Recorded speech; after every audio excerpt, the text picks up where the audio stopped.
Hello YouTube audience and welcome to my favorite British telly. I'm just going to refer to as TV from here on out though because yeah, I don't want to be too gimmicky and that's not how I talk. It's television. Now I say British but it's pretty much just from England though. I don't really watch any Scottish or Welsh TV shows but I'm sure there's great. I just personally, we don't really get those over here. We get BBC America, PBS shows like Downton Abbey, but that's about it. Funny enough, we get like a lot of Canadian and Australian imports more than we do British, which I find interesting. Even though most of them kid and TV shows, like I watch Teletubbies and Bananas and Pajamas, I think was Australian, and like Dance Academy and Degrassi, that's Canadian. One of them's Australian. But anyway, British TV that I enjoy, or to be honest, more like it's just English TV, not the language, the actual land of England. And I have 8, okay, and I have a little list, yeah. Number 8 is Countdown. Now, I'm gonna be really honest with you. I've only watched one episode of Countdown, but it's pretty awesome. It's kind of like a word game show kind of thing. I don't really know how to explain it. It's on YouTube. Watch it. It's pretty cool. The only one I saw was the 8 out of 10 Cats Countdown mashup, and you'll see why. Because you'll see why. That's the one I watched. But anyway, number 7 would be the Graham Norton show. I find he has like at the end he has like this chair levy thing and they like fall, they don't tell a good story. I think that's the cruelest thing in the world, but everyone's like laughing. I'm like, this is mean. I find lots of British comedy mean, but funny. But anyway, Graham Norton show only because it's just like a good little talk show. He has like 5 people on the couch at a time though, but it's kind of a cool premise. Has lots of celebrities and superstars from England and also America, of course, and big movie stars, that kind of thing. So I really like it, and I like the Graham Norton show for another reason, which will all happen when I get to my number 1 favorite British TV show. So that comes in at number 7, and then I'm looking at my favorite Sherlock, number 6. For a lot of people, this would be higher. This seems to be such a strong fandom of Sherlock in the States. So they're trying to make like some kind of horrible ripoff, as we Americans do for some odd reason. Don't ask.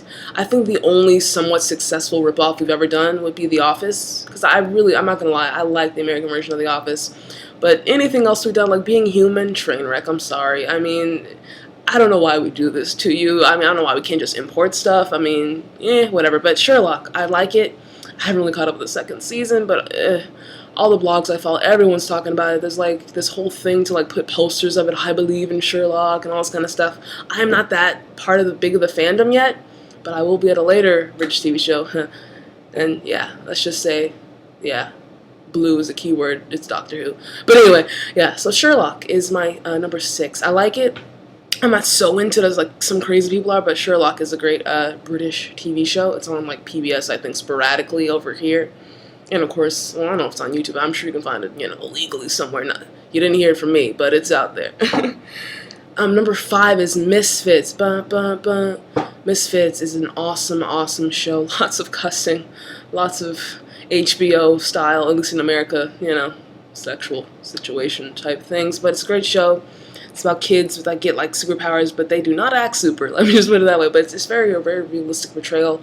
What would it be like if a bunch of, I guess they're technically juvenile delinquents, got powers, and it's pretty cool. They have like ASBOs, which I figured out some kind of juvie type thing. We don't have that in America. You just like, yeah, but apparently it's like some bad thing. You're a bad kid if you have an ASBO.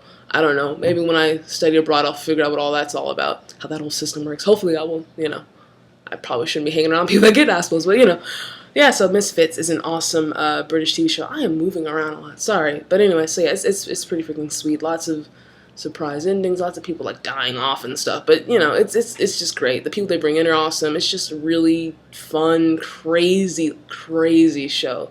It's not for the tender of heart as far as cussing and let's just say a lot of Americans, we can't handle all the nudity and violence. Well, we can handle violence, but not the nudity.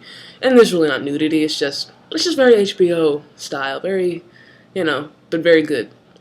So that's another one of my favorite British TV shows. Wow. Oh, number 4, Russell Howard's Good News. He's a very funny comedian, and he's also connected to my number 1 top spot TV show in a way. It's all forming together. Graham Norton. What does that have to do with this? And I mentioned Countdown and 8 out of 10 Cats. And Russell Howard? Well, who am I talking about? But anyway, Russell Howard's Good News. Very funny.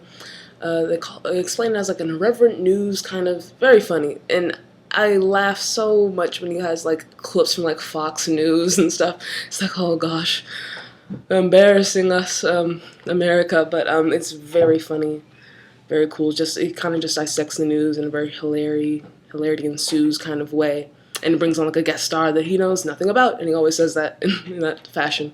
So it's a pretty good show. Russell Howard, Good News, one of my favorites. Number 3. Now, you know all those kind of sort of exploitative, sort of helpful shows that we have in the US, like on TLC, like, you know, My Strange Addiction or something like that, or like on a fat show like this, Get Healthy, Biggest Loser. This is kind of a combination of that. Like, they're kind of helping people, but it's kind of like, oh gosh, as well. Supersize versus Superskinny.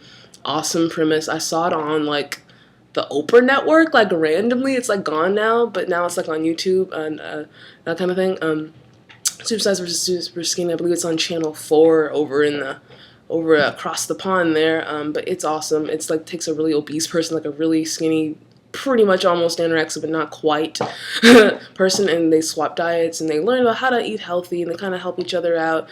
Very interesting premise. You're like, oh, and one thing I have a problem with, every time they use like a horrible shocking, like they take the super size person, the one that's overweight, needs to lose weight, and they take them to America. And they're like shocked into, look at this fat American. Do you want to become this? And I'm like, oh gosh. Every time I grow, I'm like, oh yes, fat Americans. We do exist. Yes, there are many fat people here. Yes, but why are all their examples Americans, like for really fat people? It's just you know, whatever. We're obviously not all fat. I mean, look at me. I'm, you know, average, whatever. I'm surprised. They go to, like, Indiana somewhere. I'm surprised it's not Texas, to be honest. And I can say that because I live in Texas. I'm not from here, so don't think I'm some kind of weird far-right, you know. And there's, trust me, Texas really isn't as bad as and crazy as it seems if you just watch the news. It's not. It's all right. Some of our leaders are a bit crazy, but forgive us for them. Anyway. So, yeah, but anyway, yeah, Supersize versus Superskinny. Awesome show. Just, it's kind of weird. Like, oh. Yeah, it's like, should I be watching this? But yeah, it's cool. It's really gross, though. They just show everything, like diabetes, foot getting cut off type stuff. And I'm like, why can't we? Yeah, don't, yeah. If you have, like, a big flat screen, I wouldn't watch them on that. It's just like, oh, okay, let me look down at the ground. Well, okay, oh, back, okay, it's just Dr. Justin talking. Okay, yeah. But it's a really great show. Number 2, and personally, I am such a Whovian. I feel bad to put her as number 2, but you'll see what my number 1 is. Doctor Who. I mean, come on. Obviously, one of the best. Like, it has a very strong following in America. Like, you know, Comic-Con crowd, of course. Yeah, love Doctor Who. Oh, one said the 10th Doctor. Yeah, it is. Look at him. Yeah, and what? Who is this? The 11th Doctor. Hello. Okay, that was not. Don't listen to my whatever that was. But yes, Doctor Who. Yes, I love Doctor Who. It's only number 2 because number 1 is 8 out of 10 cats. What is this awesome show? It's a panel show. And who is the lovely team captain on one of the panel people, whatever? That would be none other than the comedian John Richardson. Now, I mentioned the Graham Norton show, and I mentioned Russell Howard, and who is this number 1? I love 8 out of 10 cats because the fine and the funny John Richardson resides there.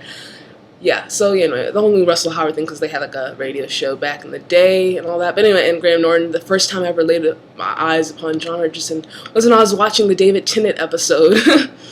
And he happened to be there. I'm like, who is this guy? And the rest is history. I'm not going to go into it, but let's just say I'm a bit of a crush on him, you know.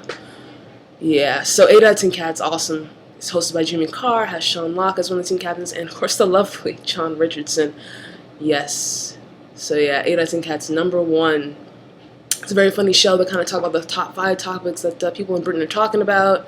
And they did like one that was like an American episode, like, what are they going to say? And it was pretty good. So yeah, I really, really like it. It's very funny. They have like random clips sometimes. And I'm waiting for it to like start back up again. I don't know when it's going to be on, you know. It doesn't show like officially here, so I'll probably have to find it somewhere in the secret internet's places. But I'm telling you, if I could pay for it, I would, and I probably will. Like they come out with a DVD or something. But yeah, the lovely John Richardson, so that makes number 1. I really like him. He's really, really funny, really awesome. yeah, so that is my favorite British TV.